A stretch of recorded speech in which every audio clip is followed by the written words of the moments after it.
If you ask most loan officers what their biggest problem is, you'll hear the same answer over and over again. Tim, I need more leads. More leads. Tim, I need better leads. Tim, I need cheaper leads. But after 25 years in the mortgage industry and hundreds, if not thousands of conversations with loan officers just like you, I've noticed something very interesting. Most loan officers aren't struggling because they don't have enough leads. I said it. It's not the leads. They're struggling because they're not chasing the right thing. And later in this episode, I'm going to actually explain the shift for the top producers that are currently making it in this business and the ones that are trying. And it's going to completely change the way you look at your pipeline. I'm Tim Enbody, and this is Elevate with Enbody. If you're a loan officer or a realtor trying to grow your business in today's market, this episode might challenge the way that you think about growth. Over the last 25 years, I've had this great privilege and honor to speak and work with hundreds, if not thousands of loan officers. And the ones who struggled the most almost always ask that same question: where can I get more leads? I've even talked to people I was looking to hire or recruit over the years. Do you guys offer leads? Do you guys offer leads? What kind of leads do you guys offer? And the reality of it is, I knew at an early stage of my career that leads typically equaled a couple things. One, you're tied to your computer, you're tied to your phone. You cannot move around and enjoy some of the freedoms that you get with this business. Two, your ROI was always going to be a question mark. And I actually might even say a third. If you're a loan officer dependent upon leads or a realtor, like if you're giving your money to Zillow or any of these other bullshit things that are out there, you're just feeding your competition, by the way. I'm not sure if anybody's told you that. If you're doing that, your income takes the biggest whack because those leads are expensive for a reason. And it's because a lot of you haven't figured out how to build your business. But the ones that really do want to build a solid career, they ask a different question completely. You ready? How do I build a stronger relationship? What? Because mortgage and real estate, it's not a lead business. You're all crazy if you think it's lead business. It's a relationship business. How many leads did you close? I got this lead in Cincinnati. They're looking to refinance their house. They want to get $20,000 cash out.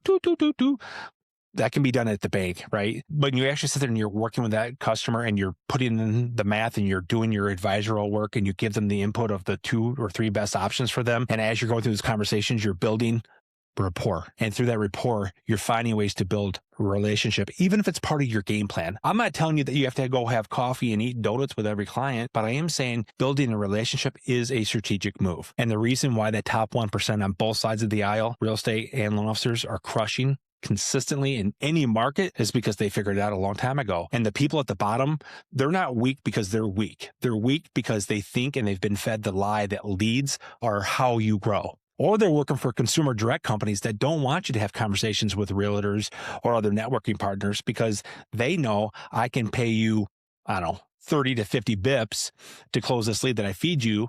And the numbers are going to work in my favor versus paying an LO or a realtor a much heavier, higher 2, 3, 4 times percentage of that because they're all getting their own leads. It's often intentional. And the professionals who truly do succeed understand that really early in their career. Or somebody told them and they listened. In fact, many of the highest producing loan officers that I know don't buy leads at all. While you're obsessing over leads, they're obsessing over relationships with their realtors, relationships with their past clients, relationships with other professionals that are in their community that can help them build their business and they can help build their business. I remember sitting down with a loan officer. It's been maybe 10, 15 years ago. Super frustrated. He was spending thousands of dollars every month on leads. And I asked him one simple question: how many realtors did you meet with this last week? And his answer was like 0. I'm working these leads, dude. I spend so much money. I cannot leave my desk. The moment has always stuck with me because after hundreds of conversations with loan officers just like you, I started noticing this pattern. The ones that struggled and chased the leads, they're the ones that were succeeding, but they weren't as much as the ones that were building relationships. They were closing loans. They were getting leads fed to them, and they maybe were closing loans, and they're like, yeah, I closed 40 million, 60 million this year. I'm like, holy crap, you must have made like what, $500,000-$600,000 or more. He's like, I did great. I did like 220. And that's a lot of money. I'm not talking bad about that. I could even water it down to say, I've talked to people that have done 10, 15 million that worked at small banks or credit unions where the people just walked in the front doors, right? And they're like, yeah, I did 15 million. I'm like, holy crap, that's a great income. And I'm thinking our industry, our side, right? Independent mortgage bankers or brokers. And they're like, I made about $75,000 with incentives. I'm like, because they're being towed right behind with a little leash, because leads create transactions, but relationships create careers. A lead might produce one big deal, but a strong relationship, do the math, that could create dozens, maybe even hundreds of opportunities over the course of your career. Over the time, those relationships start to compound. Let's do some basic math. I close one loan.